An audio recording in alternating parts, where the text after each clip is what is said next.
అన్నీ ఉన్నాయి ఇందుట్లో. సనాతన ధర్మం గురించి, దీపు దాస్ అంటే బంగ్లాదేశ్‌లో హిందూ జెనోసైడ్ జరిగినప్పుడు మాట్లాడింది, కాశ్మీరీ పండిట్స్ గురించి మాట్లాడింది, మహాభారతాన్ని అన్నీ ఒక సనాతన ధర్మాన్ని ఒక్కొక్కసారి కొంతమంది ట్రోల్ చేస్తూ సన్నాతుల ధర్మం అని చెప్పని అంటారు. దాన్ని బూతు కింద కూడా వాడతారు. ఎక్కడ బంగ్లాదేశ్ లో పుట్టిన దేశంలో పుట్టిన హిందువులు లేని విషయం గురించి మాట్లాడి కశ్మీరీ పరిస్థితి మనం హోమం చేసి వర్షపాతం చేశారని చెప్పుకుంటూ మాట్లాడి కశ్మీరీ పరిస్థితి చెప్పుకోవడం ఒక దొంగని మనం తీసుకొచ్చి బయటికి ఇంతమంది చనిపోయారని చెప్తే మనం వినడం చెప్పాం. 100 మంది చనిపోయిన వాళ్ళు 20 సంవత్సరాలు వస్తే మహాభారతం తీసుకొచ్చి ద్రౌపదిని చీరలాగారు మన ఇతిహాసాలను చెప్పి నేను చెప్పాలి. నా కొడకాకు సొంతరాజ్యంలో తగ్గించుకొని అగ్నిప్రవేశం చేపించారు. నా కొడకాకు చేతని వదిలేసిన రాముడిని ఆదర్శంగా తీసుకుని ఈ రోజు ఎంతమంది భర్తలు వాళ్ళ భార్యను అగ్నిప్రవేశం చేస్తారని చెప్పని రోడ్డు మీద అడగరా. నా కొడక పూజ.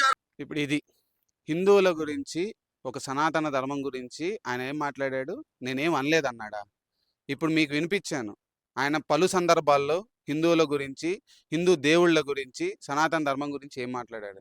ఎక్కడో బంగ్లాదేశ్‌లో లేకి హిందువులు అన్నాడు. అంటే హిందువుల్ని ఇతని దృష్టిలో ఏంటి? వైఎస్ జగన్మోహన్ రెడ్డి గారు వైఎస్ఆర్‌సీపీ వాళ్ళకి గానీ, ఇతన్ని సపోర్ట్ చేసిన వాళ్ళకి గానీ నేను ఒకటే ప్రశ్న అడుగుతున్నాను. అంటే హిందువులు అంటే అంత చులకనగా కనబడుతున్నారా మీకు? హిందువుల్ని ఏమన్నా కానీ తీసేసుకుంటారని అనుకుంటున్నారా? ఈ హిందువులంతా ఏకం అవుతారు. కళ్యాణ్ గారు పిలిస్తే ఆయన మాటకు ఒక బలం ఉంది. ఆయన పిలిస్తే ఏకం అవుతారని చెప్పి మీరు ఇలాంటి మాటలు మాట్లాడుతున్నారు. మాకు రావా ఇలాంటి మాటలు? మేము మాట్లాడలేమా? ఎందుకు మాట్లాడట్లేదు? మేము సనాతన ధర్మం పాటిస్తాం కాబట్టి. సనాతన ధర్మం అంటే పరమతాన్ని గౌరవించు, నీ మతాన్ని ప్రేమించు అనేది మాకు సనాతన ధర్మం చెప్పింది. మేము పరమతాల్ని గౌరవిస్తాం. మా మతాన్ని మేము ప్రొటెక్ట్ చేసుకుంటూ మేము కాపాడుకుంటాం. ఇలాంటి వాటిని పట్టుకొని ఇంత నీచంగా మాట్లాడిన అతను కాశ్మీరీ పండిట్స్ జెనోసైడ్ గురించి మాట్లాడాడు. 100 మంది కూడా చనిపోలేదు అని చెప్పని. నువ్వు వెళ్ళి ఒక్కసారి కాశ్మీర్కి వెళ్ళి మాట్లాడు జోసఫ్. నీకు తెలుస్తుంది కాశ్మీరీ పండిట్స్ జెనోసైడ్ ఎలా జరిగిందన్నది. నీకు తెలియకపోతే తెలియనట్టు ఉండు. అంతేగాని ఇలాంటి తప్పుడు ప్రచారాలు చేసుకుంటూ కాశ్మీరీ పండిట్స్ గురించి మాట్లాడుతూ ఇది దేశ సమగ్రతకు సంబంధించింది. అందుకే మేము ఇంకా బలంగా కోరుకునేది ఇలాంటి వాళ్ళు సంఘ విద్రోహుల కింద దేశం చూడాలి అని చెప్పేది నా బలమైన డిమాండ్. ఇది యాక్చువల్లీ గవర్నమెంట్స్‌కి. అన్న చివరి మాట అన్న, పేరు నాని గారు ఇంకా ప్రముఖ మినిస్టర్స్ అంబటరాంబాబు గారు వీళ్ళందరూ మాట్లాడుతూ కూడా ఆ రావణ్ణి కావాలనే కక్షపూరితంగా ప్రశ్నిస్తే నొక్కేస్తుంది. పవన్ కళ్యాణ్ ఇంకా హోమ్ మినిస్టర్ కాకపోయినా సరే ఆ సెక్షన్స్ అన్ని కూడా ఆయన చేతిలో పెట్టుకున్నారు. ఇంకో పనేమీ లేదా అంటే ఇలాగ ప్రశ్నిస్తే మీరు నొక్కుకొని పోతారా, రాష్ట్రాన్ని అభివృద్ధి చేయరా? ఈ కామెంట్స్ కి మీరు ఏమంటారు? ఇప్పుడు నేను వీడియో వినిపించాను కదా మీకు. ఈ వీడియోలో దీన్ని ప్రశ్నించడం అంటారా? ఇలా ప్రశ్నిస్తే ఎవడైనా సమాధానం ఇలా ప్రశ్నిస్తే ఎట్లా? చట్టం తన పని తాను చేసుకుంటూ పోతుంది. పవన్ కళ్యాణ్ గారు కాదు, ఆయన హోమ్ మినిస్టర్ అవసరం లేదు. ఆయన ఒక మినిస్టర్ గానో లేకపోతే డిప్యూటీ సీఎం గానో కేసు పెట్టచ్చు. ఆయన పెట్టలేదు కదా, ఆయన పార్టీ పెట్టలేదు. ఆయన మండిన వాళ్ళు, ఆయన ఈ మాటలు విని మండిన వాళ్ళు కేసులు పెట్టారు. ఆయన ఎక్కడ చూశారు? నిన్న చూస్తూ 500 మంది, ఆయన పక్కన చూస్తే 10 మంది కూడా లేరు పోలీసులు. ఆ 10 మంది పోలీసులు బస్సు ఎక్కించుకొని వెళ్ళారు. 500 మందిని పెట్టే అంత పెద్దోడివేం కాదు.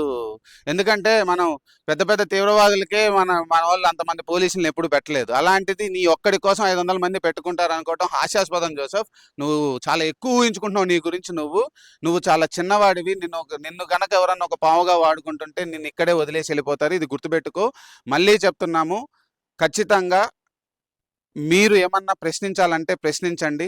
దాన్ని డెమోక్రటిక్గా ప్రశ్నించండి, ప్రజాస్వామ్యబద్ధంగా ప్రశ్నించండి. అంతేగాని దాన్ని అడ్డం పెట్టుకొని ఇలా ఇప్పుడు నేను వీడియోలో చూపెట్టినట్టు హిందువుల్ని తిడతాము అంటూ గనక ఒక మతాన్ని పట్టుకొని తిడతాము. పూజారులంట బిచ్చం ఎరుకుంటున్నారంట. పూజారులంట ఆ చందా డబ్బా అంటే ఎవరు దేవుడికి హుండీలో కానుకలు వేసుకునే భక్తుల దాన్ని చందా డబ్బా అన్నాడు వీడు. ఒక హిందూ దేవుడి గుడిలో హిందువులు ఆ దేవుడికి భక్తితో సమర్పించుకునే కానుకలని చందా డబ్బా అన్నాడు. వీడికి ఎంత అహంకారం, ఎంత బలుపు. ఇదే ఒక క్రిస్టియానిటీ ట్రస్ట్ మీద మాట్లాడగలరా? ట్రస్ట్కి డబ్బులు ఎందుకు తీసుకుంటున్నారని మాట్లాడగలరా? ఒక ముస్లిం వక్ఫ్ బోర్డు మీద వచ్చే డొనేషన్స్ మీద మాట్లాడగలరా? ఇలా మాట్లాడితే ఊరుకుంటారా? నేను అందుకే చెప్తున్నాను, మీకు కళ్యాణ్ గారి మీద కోపం ఉంటే కళ్యాణ్ గారిని మీరు ప్రశ్నించండి. ఆయన చేసే పనుల మీద ప్రశ్నించండి. దానికి తగ్గట్టు సమాధానాలు చెప్తారు ఎవరైనా.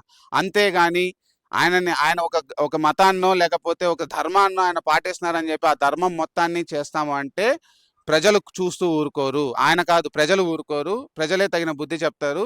తస్మాత్ జాగ్రత్త జోసఫ్. ఇప్పటికైనా మారు. ప్రశ్నని ప్రశ్నగా ప్రశ్నించు. ప్రశ్న అని పెట్టుకుంటే నువ్వు ప్రశ్న వైపోవు. అది గుర్తుపెట్టుకో.